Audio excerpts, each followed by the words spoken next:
നമസ്കാരം. ഉത്രാടം നക്ഷത്രത്തിൻ്റെ പ്രത്യേകത നമ്മൾ പരിഗണിക്കുകയാണ്.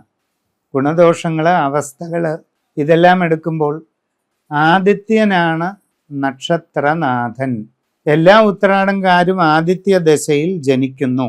ഈ സൂര്യദശയിൽ ജനിച്ചു കഴിഞ്ഞാൽ പിന്നീട് ചന്ദ്രൻ, ചൊവ്വ, രാഹു, വ്യാഴം, ശനി തുടങ്ങിയ ദശകൾ ക്രമേണ കടന്നു പോവുകയാണ്. നിങ്ങൾക്ക് ആരംഭത്തിൽ വളരെ ശാരീരിക അസ്വസ്ഥതകൾ ഉണ്ടാകുന്നുണ്ടോ? പല വിധത്തിലുള്ള പകർച്ചവ്യാധികളോ പ്രയാസങ്ങളോ അനുഭവപ്പെടുന്നുണ്ടോ?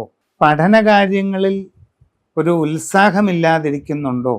മന്ദഗതി അനുഭവപ്പെടുന്നുണ്ടോ? തുടങ്ങിയ കാര്യങ്ങളെല്ലാം പ്രത്യേകമായിട്ട് ശ്രദ്ധിക്കണം.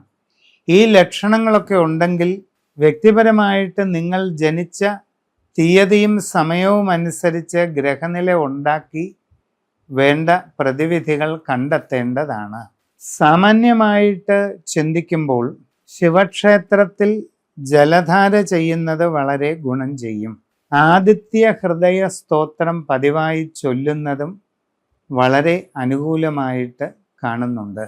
അതോടൊപ്പം ആദിത്യ ഹൃദയം എന്ന യന്ത്രം എഴുതി പൂജ ചെയ്ത് ധരിക്കുന്നത് വളരെ ഗുണം ചെയ്യും.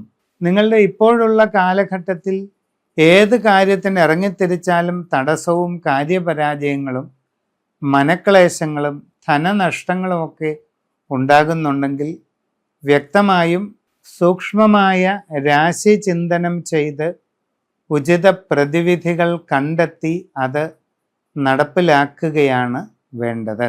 നിങ്ങൾക്ക് യാത്രാക്ലേശം, അലച്ചിൽ, ധനനഷ്ടങ്ങൾ, പല വിധത്തിലുള്ള ശാരീരിക അസ്വസ്ഥതകൾ ഇതൊക്കെ ഉണ്ടാകുന്നുണ്ടെങ്കിലും നിങ്ങളുടെ വിശദമായ ഗ്രഹസ്ഥിതി പരിശോധന നടത്തി ഉചിത പ്രതിവിധികൾ കാണേണ്ടതാണ്.